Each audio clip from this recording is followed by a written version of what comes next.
ರಾಜ್ಯಾಧ್ಯಕ್ಷರಾಗಿರುವಂಥ ಸುರೇಂದ್ರನ್ ಅವರು ಬಂದಿದ್ದಾರೆ. ಅವರನ್ನು ಈ ಪತ್ರಿಕಾಗೋಷ್ಠಿಗೆ ನಾವು ಮೊದಲನೇದಾಗಿ ಸ್ವಾಗತ ಮಾಡ್ತಿದ್ದೇವೆ. ಅದೇ ರೀತಿ ಈ ಕ್ಷೇತ್ರದ ಅಭ್ಯರ್ಥಿಯಾಗಿರುವಂಥ ಸತೀಶ್ ಕುಂಬಾಳ್ರವರನ್ನು ಕೂಡ ನಾವು ಸ್ವಾಗತ ಮಾಡ್ತಿದ್ದೇವೆ. ಹಾಗೂ ಜಿಲ್ಲೆಯ ಕೇರಳದ ಮತ್ತೊಬ್ಬ ಅಧ್ಯಕ್ಷರಾಗಿರುವಂಥ ಕಾಸರಗೋಡಿನ ಅಧ್ಯಕ್ಷರಾಗಿರುವಂಥ ರಮೇಶ್ ತಂತ್ರಿ ಅವರನ್ನು ಕೂಡ ಸ್ವಾಗತ ಮಾಡ್ತಿದ್ದೇವೆ. ಅದೇ ರೀತಿ ಜಿಲ್ಲೆಯ ಉಪಾಧ್ಯಕ್ಷರು ಕ್ಷೇತ್ರದ ಮುಖಂಡರಾಗಿರುವಂಥ ಸಂತೋಷ್ ಕುಮಾರ್ ಗೈಕ್ವಾಡ್ ಅವರನ್ನು ಕೂಡ ಸ್ವಾಗತ ಮಾಡ್ತಿದ್ದೇನೆ. ಅದೇ ರೀತಿ ಜಿಲ್ಲೆಯ ಪ್ರಧಾನ ಕಾರ್ಯದರ್ಶಿಯಾಗಿರುವಂಥ ಕಸ್ತೂರಿ ಬಂಜರನ್ನು ಕೂಡ ಸ್ವಾಗತ ಮಾಡ್ತಿದ್ದೇನೆ. ಅದೇ ರೀತಿ ಈ ಚುನಾವಣೆಯ ಸಂಚಾಲಕರಾಗಿರುವಂಥ ಸಂತೋಷ್ ಕುಮಾರ್ ರವೀಂದ್ರ ಶೆಟ್ಟಿ ಉಳಿದೊಟ್ಟು ಅವರನ್ನು ಕೂಡ ಸ್ವಾಗತ ಮಾಡ್ತಿದ್ದೇನೆ. ಅದೇ ರೀತಿ ರಾಜ್ಯದಿಂದ ನಮ್ಮ ಕ್ಷೇತ್ರಕ್ಕೆ ಪ್ರಭಾರಿಯಾಗಿರುವಂಥ ಚೆನ್ನಪ್ಪ ಕೋಟೆಯವರನ್ನು ಕೂಡ ಸ್ವಾಗತ ಮಾಡ್ತೇನೆ. ಅದೇ ರೀತಿ ಕ್ಷೇತ್ರದ ಪ್ರಭಾರಿಯಾಗಿರುವಂಥ ರಂಜಿತ್ ಕಾಂಚನ್ರವರನ್ನು ಕೂಡ ಸ್ವಾಗತ ಮಾಡ್ತಾ ಹಾಗೂ ಮಾಧ್ಯಮ ಮಿತ್ರರು ಹಾಗೂ ಪತ್ರಿಕಾ ಮಾಧ್ಯಮದ ಮಿತ್ರರನ್ನು ಕೂಡ ಸ್ವಾಗತ ಮಾಡ್ತಾ ಪತ್ರಿಕಾಗೋಷ್ಠಿಯನ್ನು ಪ್ರಾರಂಭ ಮಾಡ್ತಿದ್ದೇವೆ. ಬಂಧುಗಳೇ ನಮಸ್ಕಾರ.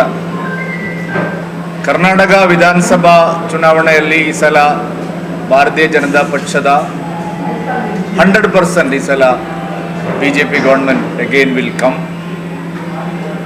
As far as Mangalore constituency concerns, our leader Mr. Satish Kumbhala will definitely win this time with huge majority because the people are fed up with Congress. The sitting MLA and former minister, his background is 100% corruption. Wherever he goes, corruption. So BJP is fielding a very popular, people-friendly, dynamic leader in this constituency. This time BJP will win with a thumping majority. ನಾಡ್ದ 10ನೇ ತಾರೀಕಿಗೆ ವಿಧಾನಸಭಾ election ನಡೆಯಲಿಕ್ಕುಂಟು. 100ಕ್ಕೆ 100 Karnataka ರಾಜ್ಯದಲ್ಲಿ ಭಾರತೀಯ Janata party majority ಬಂದೇ ಬರ್ತದೆ. ಇವಾಗದ ಮೀಡಿಯಾದಲ್ಲಿ ಕಂಡಾಗ 125ರಿಂದ 140 seat ಬರ್ತದೆಂಬ ವಿಶೇಷವಾದ ಸುದ್ದಿ ಪ್ರಸಾರವಾಗ್ತಾ ಉಂಟು. ಅದರೊಟ್ಟಿಗೆ ನಮ್ಮ ದೇಶದ ಪ್ರಧಾನಮಂತ್ರಿ, ಜಗತ್ತಿನ ನಾಯಕ ನರೇಂದ್ರ ಮೋದಿಜಿಯವರು ಈವಾಗಲೇ 2-3 ದಿವಸದಿಂದ ಇಡೀ ಕರ್ನಾಟಕ ರಾಜ್ಯದ ಬೇರೆ ಬೇರೆ ಕ್ಷೇತ್ರದಲ್ಲಿ ತನ್ನ ಪ್ರವಾಸವನ್ನು ಮಾಡ್ತಾ ಇದ್ದಾರೆ. ನಾಳೆ ನಮ್ಮ ದಕ್ಷಿಣ ಕನ್ನಡ ಜಿಲ್ಲೆಯ ಮುಲ್ಕಿ ಕಾರ್ನಾಡಿಗೆ ಕೂಡ ಬರ್ತಾರೆ. ಇಡೀ ದಕ್ಷಿಣ ಕನ್ನಡ ಮತ್ತು ಉಡುಪಿ ಈ 2 ಜಿಲ್ಲೆಗಳಲ್ಲಿ ಕೂಡ 13ಕ್ಕೆ 13 ಸೀಟನ್ನು, ದಕ್ಷಿಣ ಕನ್ನಡದ 8ರಲ್ಲಿ 8 ಸೀಟನ್ನು ಕೂಡ ಗೆಲ್ಲಿಸಿ ವಿಧಾನಸಭೆಗೆ ಕಳಿಸಬೇಕೆಂಬ ಏಕೈಕ ಉದ್ದೇಶದಿಂದ ನಮ್ಮ ದೇಶದ ಪ್ರಧಾನಿ ನಮ್ಮ ಊರಿಗೆ ಬರ್ತಾ ಇದ್ದಾರೆ.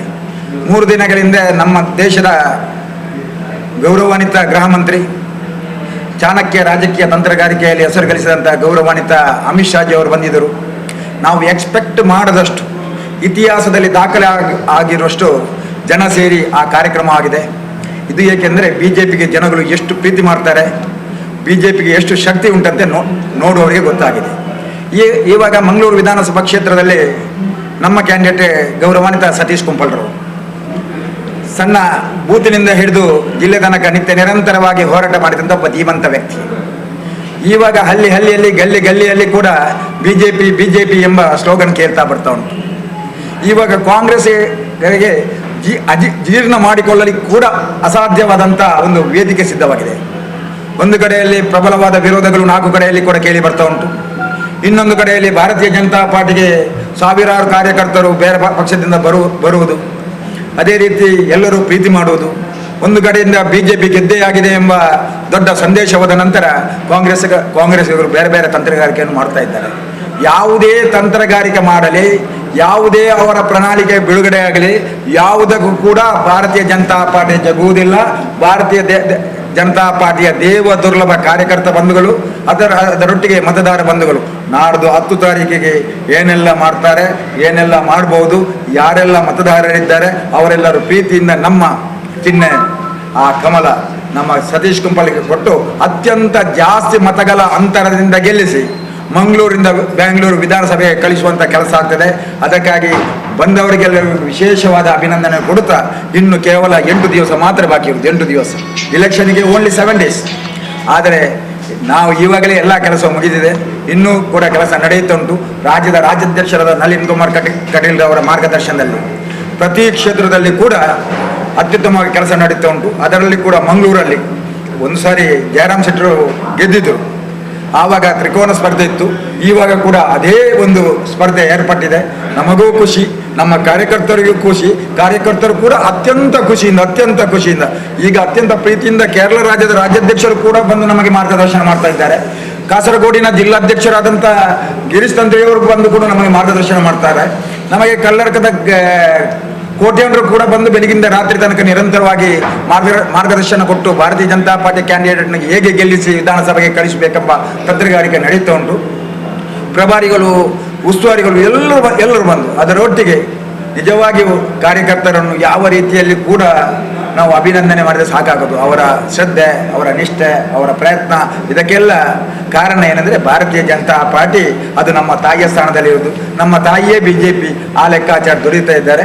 ಇಷ್ಟೇ ಹೇಳುವುದ ಹೊರತು ಮತ್ತೆ ಏನಾದರೂ ಸಮಸ್ಯೆಗಳು ನಮ್ಮಲ್ಲಿಲ್ಲ. ಆ ಸಮಸ್ಯೆಗಳು ಏನಾದರೂ ಇದ್ದರೆ ವಿರೋಧ ಪಕ್ಷದಲ್ಲಿ ಕಾಣ್ತದೆ. ಅದು ಹಾಗೇ ಮುಂದುವರಿಯಲಿ ಎಂದು ದೇವರಲ್ಲಿ ಪ್ರಾರ್ಥನೆ. ಮತ್ತೊಂದು ವಿಶೇಷವಾದ ನಿಮ್ಮಲ್ಲಿ ನಿವೇದನೆ ಏನೆಂದರೆ, ನಾಳೆ 9 ಗಂಟೆಗೆ ಅಂದರೆ 10:30 ಗಂಟೆಗೆ ನರೇಂದ್ರ ಮೋದಿಜಿಯವರು ಬಂದು ಮುಲ್ಕಿ ಕಾರ್ನಾಡಿಗೆ ಬರ್ತಾರೆ. ಅದಕ್ಕಾಗಿ ನಮ್ಮ ಕ್ಷೇತ್ರದ ಹಳ್ಳಿಯಲ್ಲಿರುವ ಗಲ್ಲಿಯಲ್ಲಿರುವ ಮತದಾರ ಬಂಧುಗಳು, ಅದರೊಟ್ಟಿಗೆ ದೇವ ದುರ್ಲಭ ಭಾರತೀಯ ಜನತಾ ಪಾರ್ಟಿ ಕಾರ್ಯಕರ್ತ ಬಂಧುಗಳು, ಮೋದಿಜಿಯವರ ಅಭಿಮಾನಿ ಬಂಧುಗಳು ಸಾವಿರದ ಲೆಕ್ಕಾಚಾರದಲ್ಲಿ ಅಲ್ಲಿಗೆ ಕಡಿಮೆ ಅಂದರೆ 2 ಲಕ್ಷದಿಂದ 3 ಲಕ್ಷ ಕಾರ್ಯಕರ್ತರಲ್ಲಿ ಸೇರ್ತಾರೆಂಬ ವಿಷಯ ಎಲ್ಲರಿಗೂ ಗೊತ್ತಿರುವಂಥ ವಿಷಯ. ಮಂಗಳೂರು ವಿಧಾನಸಭಾ ಕ್ಷೇತ್ರದಿಂದ ಕೂಡ 10 ರಿಂದ 15 ಸಾವಿರ ಜನರು ಹೋಗುವ ನಿರೀಕ್ಷೆ ಇದೆ. ಅದಕ್ಕಾಗಿ ಎಲ್ಲ ವ್ಯವಸ್ಥೆ ಮಾಡಿದೆ. ಪ್ರತಿ ಗ್ರಾಮಕ್ಕೆ, ಪ್ರತಿ ಬೂತಿಗೆ ಬಸ್ಸಿನ ವ್ಯವಸ್ಥೆ ಉಂಟು, ಹೋಗುವವರಿಗೆ ವಿಶೇಷವಾದ ವ್ಯವಸ್ಥೆ ಉಂಟು. ಅಲ್ಲಿಯೂ ಕೂಡ ಯಾವುದಾದರೂ ಬಿಸಿಲು, ಅದಕ್ಕೆ ಕೂಡ ವ್ಯವಸ್ಥೆ ಬಹಳ ಚಂದ ವ್ಯವಸ್ಥೆ ಆಗಿದೆ. ನಾಳೆ ದಾಖಲೆ ಮಟ್ಟದಲ್ಲಿ ಲಕ್ಷಾಂತರ ಜನಗಳು ಸೇರಿ ನರೇಂದ್ರ ಮೋದಿಜಿಯನ್ನು ಸ್ವಾಗತ ಮಾಡುವಂಥ ದೃಶ್ಯವನ್ನು ನಾವು ನಾಳೆ ಕಾಣ್ತಾ ಇದ್ದೇವೆ.